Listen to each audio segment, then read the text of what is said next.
Of course he's going to fall out with Donald Trump. They're both pretty explosive characters. It's hard to see how they're still friends in 4 years' time, but my contention is what happens when he does. You know, it's not as if he's great mates with a lot of European governments, and yet he seems to be able to influence things anyway.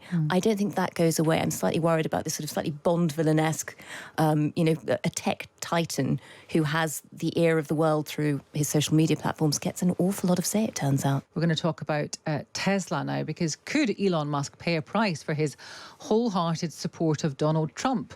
I'm not sure if it's just that, but in a survey commissioned by electrifying.com, nearly 60% of UK motorists say that Musk was putting them off buying one of his Tesla cars. Maveen, we spoke to Jimmy Wales. We just happened to have him on as well, and he was saying actually Musk needs to care about this, because this is just an intention. It's like, well, I don't think that I would, but it hasn't been translated into sales figures yet.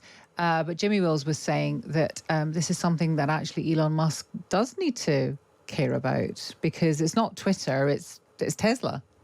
Yeah, and I think for him, the difficulty is, given that we are now in this vibe world, the vibe of buying a Tesla tends to be something the liberals do, something people who care about the environment and worry about climate change do. He's alienating them with much of what he's saying. The Trump administration, in terms of its laws and rules and regulations, seems very keen to tear up everything to do with climate change, so that it's not as if there's going to be a law that would compel people to start buying electric vehicles. So he's at real risk. The people who do love him and who will try and support him in terms of, staying on X or signing up in a way that they haven't before, aren't going to go out and buy a Tesla.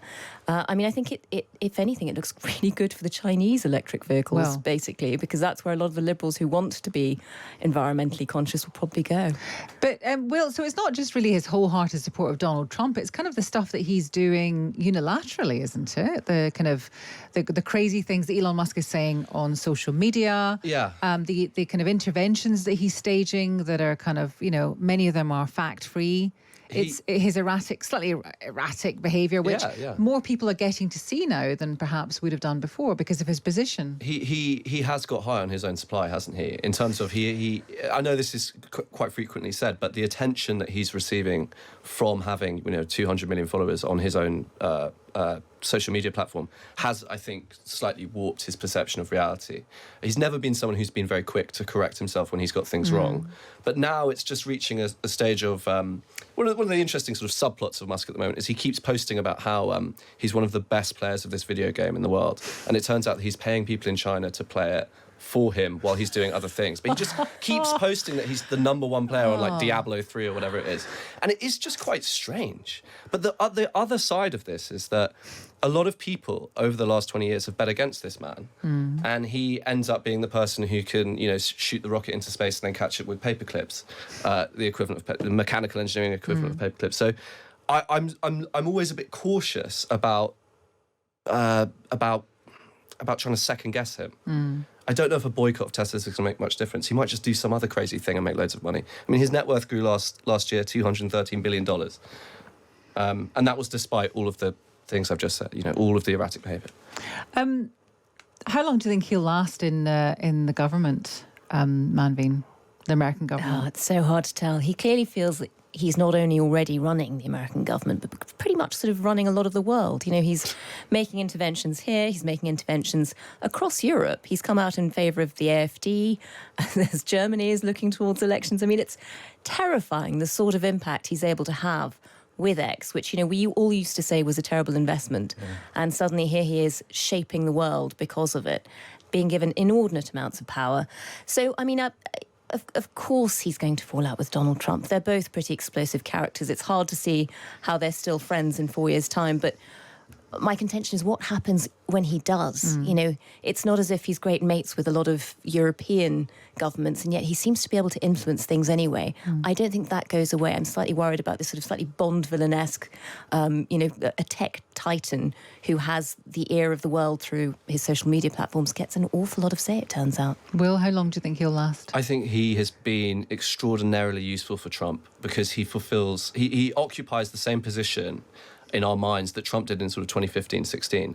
So Musk is like this giant dirigible sort of floating through world discourse, and everybody's trying to take shots at it. And meanwhile, Trump's like, I'm going to take Greenland. And it doesn't have the same amount of attention paid to it. Where, so Musk is sort of just floating around as this kind of, as you say, there he is in Germany, here he is on grooming gangs. And it's just sucking up so much attention. And he really is a really useful idiot, I think, for the MAGA group. Although having said that, another thing that's interesting is there's a huge amount of suspicion of Musk on the American right. He's a latecomer. What exactly is the nature of the exchange that was made between Trump and Musk? They tried to keep him out of the Oval Office.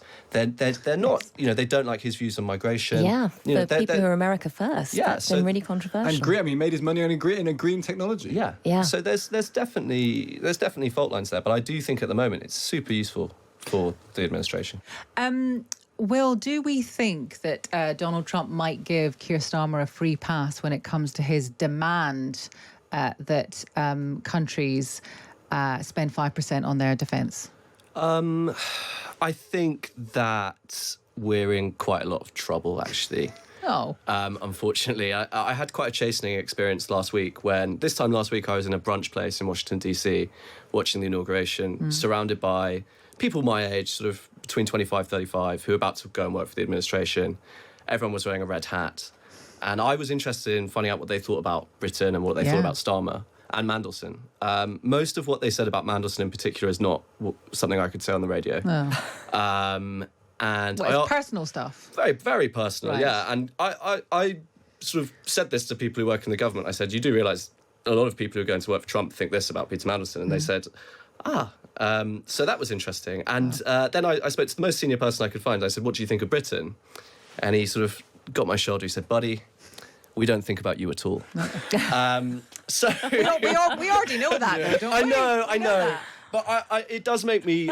we're in a very strange situation in that we rely on Americans in many, many ways. But at the moment, the nature of American government is this seesaw between two parties that are now so sort of philosophically, temperamentally, organisationally different that, Labour was planning for Bidenomics on Thames. We were going to do this green infrastructure, we were going to do government subsidies, we were going to do the sort of Biden...